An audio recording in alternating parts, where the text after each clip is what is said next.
A man's enemies are the members of his household. Now, hearing Jesus talk about this in Matthew chapter 10, verse 36, you would think he was referring or talking about physical humans, physical family structure. But then, what he was actually talking about was the battle between the mind, the mental state, and the physical, so called physical reality. Now, what are the enemies of your household? I don't like to talk about enemies or haters. I'm not one to pander to those narratives. But in this context, what Jesus was referring to the enemies of your household are the things that limit you in your mind. And there are so many of them, right? But today I want to talk about five main enemies of your life that are holding you back. So the first one is procrastination.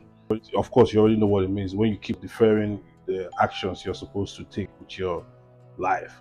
The second one is addiction. It could be addiction to anything. It could be addiction to porn. It could be addiction to drugs, or you know what you're addicted to. Maybe some series that you just can't stop binge watching. The third one is your habits. Just like the second one, addiction. There are habits that are holding you back. Find yourself going back to do those things. Maybe it's a habit of poor timekeeping, or it could be the habit of laziness. Maybe laziness is a habit. It could be any habit. You know what I'm talking about. You fill in the blanks. The fourth one is fear. Somebody said fear is false experiences appearing real, and they have never been more right. The fear of what if?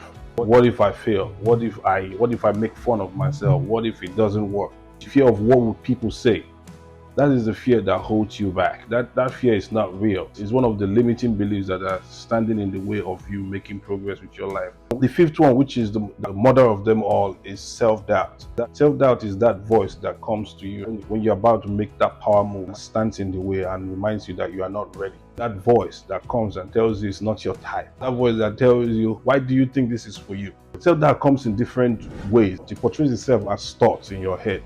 Now, how do you deal with these household enemies? Depending on who you are. I said the problem identified is a problem already 65 to 70% resolved. So now that you have identified these enemies, you're going to have to do the mental work. You're going to go into your head and confront these enemies. These thoughts will not just leave until you stand your ground, put your feet down, and get them out of your mindset. They will continue to control your life and hold your life to a limit. So I hope with these few points of mine, I've been able to convince you as to why the members of your household are in your mind. They are not physical enemies. Stop thinking about generational curses. Stop worrying about enemies and haters. Focus more on generational habits. Focus more on generational ignorance. That is where your problem lies.